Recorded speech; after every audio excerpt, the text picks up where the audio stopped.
తోటకూర రైస్‌ని ప్రిపేర్ చేసుకోవడానికి ఒక కుక్కర్ పెట్టుకొని దాంట్లో ఆయిల్ వేసి వేడెక్కాక 2 స్పూన్ల జీలకర్ర, తర్వాత ఒక 10 వరకు వెల్లుల్లి రెబ్బలు, తర్వాత అల్లం, పచ్చిమిరపకాయల పేస్ట్ కూడా వేసి ఫ్రై అయిన తర్వాత సన్నగా తరిగిన తోటకూరని కూడా అందులో వేసి 2 నిమిషాల పాటు ఫ్రై చేసుకోవాలి. తోటకూర అయితే నేను కొయ్యి తోటకూరని తీసుకున్నాను.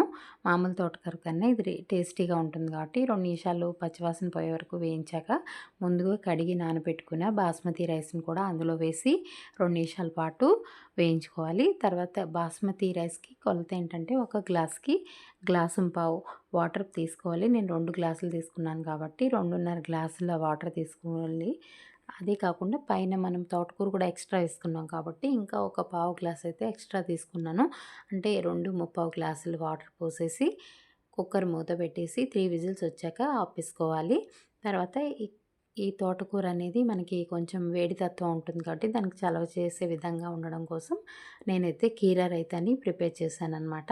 ఈ కీరా రైతాతో సర్వ్ చేసుకుంటే చాలా టేస్టీగా ఉంటుంది. అలాగే టమాటో గ్రేవీతో కూడా చేసుకుంటే చాలా బాగుంటుందనమాట. ఇలా చేసి పెడితే ఆకుకూరలంటే ఇష్టం లేని పిల్లలు కూడా చాలా ఇష్టంగా తినేస్తారు.